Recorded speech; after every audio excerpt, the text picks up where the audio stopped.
I don't know. I think that's not really for me to decide. I think, the reason people are looking up to you is because you're you.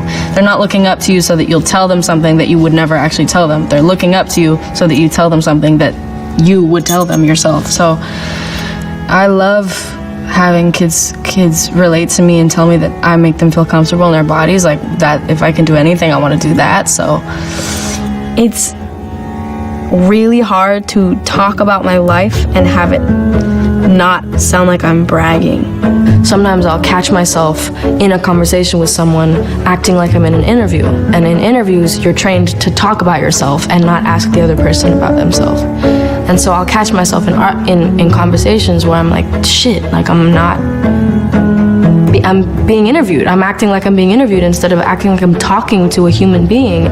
Such a good point. I will never stop talking about that. I'm glad that I was definitely aware of it a year ago.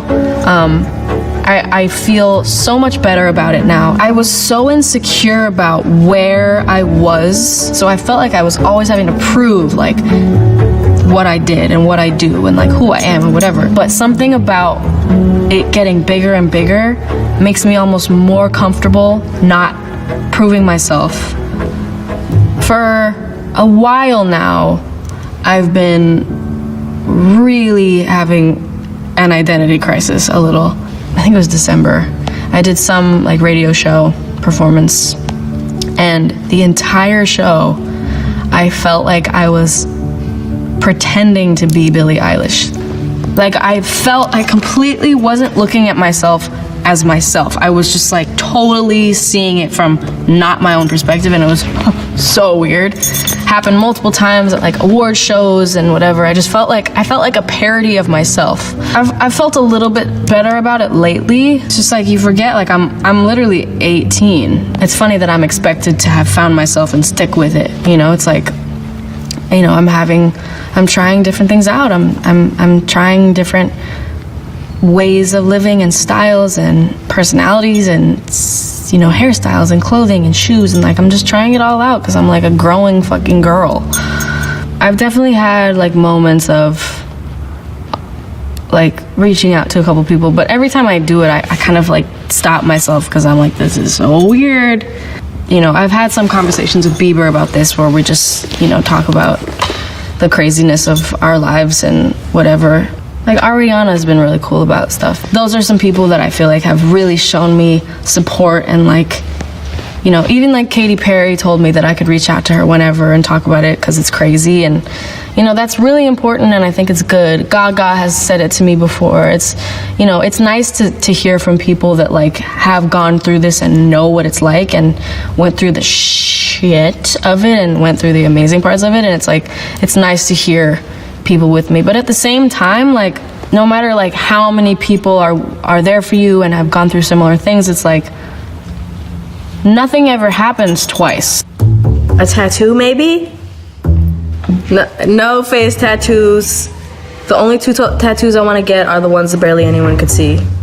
I did get a tattoo. But you won't ever see it. I did what I said I'd do. What you expect? Okay, well, I looked at my phone. That's what I did this morning when I woke up. I looked at my phone. I think I made myself a burrito for breakfast with a gluten-free tortilla. I woke up and then pooped. That's what I did. Hey, it's the first thing I did, dude. You asked. I looked at my phone. That's what I did. I looked at my phone. Classic day. Face recognition, like there's no home button. What the heck? They've made monograms crazy. What the hell is a monogram? A hologram is what I meant. It's crazy that you can charge your phone by like putting it on that little disc. Robots, dog, like please. Robots doing stuff. Let's leave the robots in the lab. Don't let them come out here. Honestly, the news is so bad I can't even... Oh yeah, Beyonce had some twins, and she still looks fly. Kehlani's pregnant. Greta Thunberg, honestly, she's been fucking kicking people's ass. Literally that Trump might lose, like that's it. And that's not even a guarantee. I guess a positive thing would be that a lot of people that say that they've never voted are voting for the first time. That is huge news. we have hope, at least, is what I want to say. I think that gives us some hope. It gives us something and maybe an opportunity to get better. I'm pretty afraid of people dying. Not me dying, but like the people around me dying. The people I love dying. Or being, fatally injured or, some sort of brain damage. It's just something that would try and change them drastically, or that would really be. That's probably my biggest fear, is the people I love, like, dying. It's tough because that at the time was like kind of an irrational fear. That was kind of just like an overthinking fear, and now it's actually a real thing to fear. Because people are losing their loved ones, and now it's like actually a real possibility. So it's just about staying safe.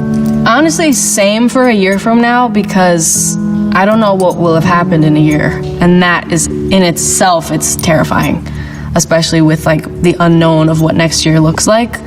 Being Apple's Up Next artist. I did Ellen last week, Jimmy Fallon, so many festivals. I just sold out a headlining arena tour, had a #1 single, biggest selling album of the year. 5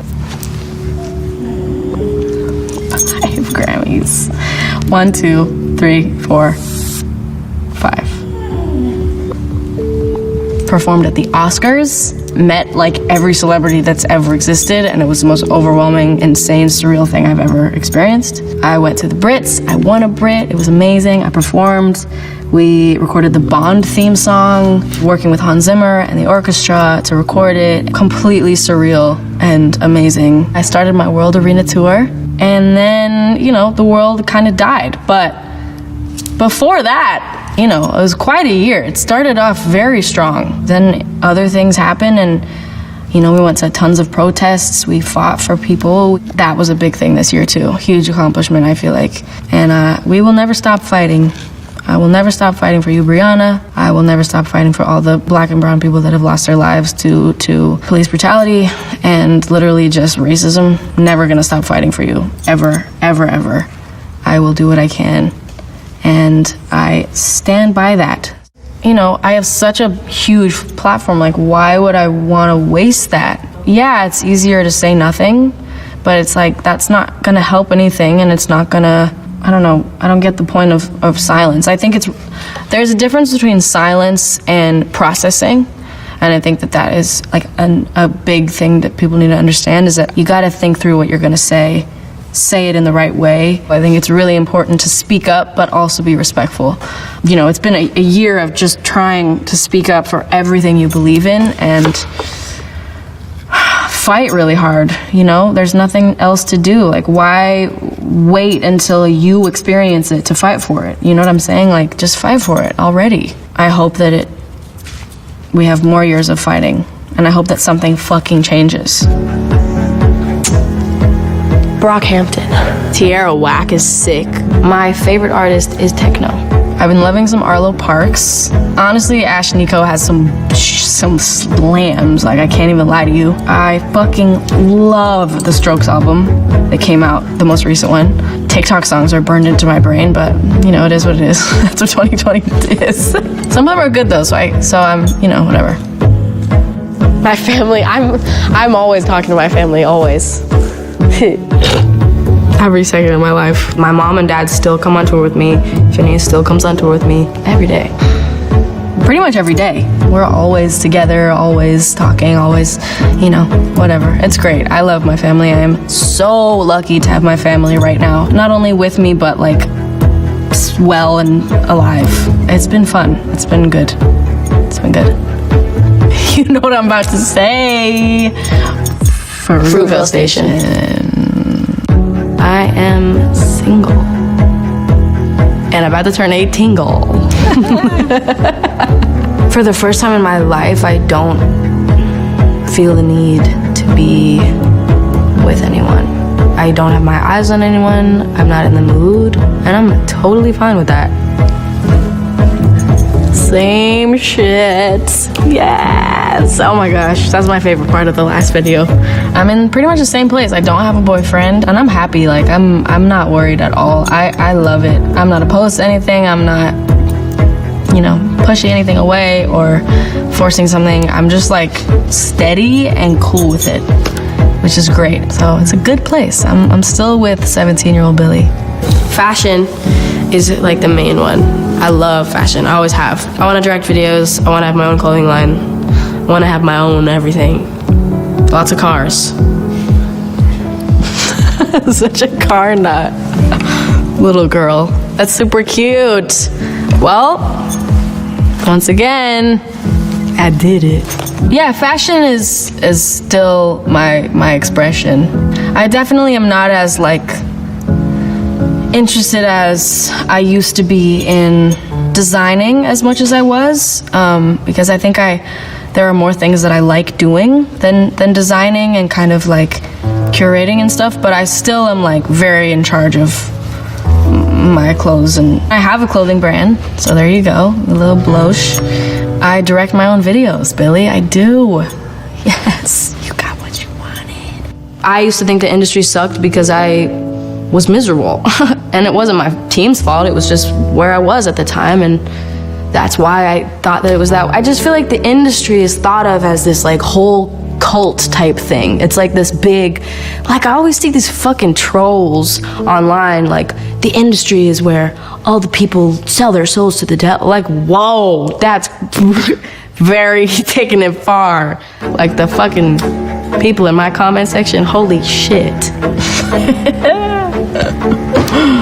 So true. I feel the same way. Everybody's kind of like made to hear like the industry and go like, fuck the industry, you know. For some people it's totally true. Some people have terrible experiences. I had a couple experiences where I was like, this is some bullshit, but it's not like the industry does it, it's just the people around you. And I also have been really lucky to have the team that I have and that I have had since the beginning. And yeah, there's some weirdos, and there's some weirdo groups of people that you just kind of gotta get away from. But it's just about knowing your people and knowing your boundaries and like who you trust and stuff.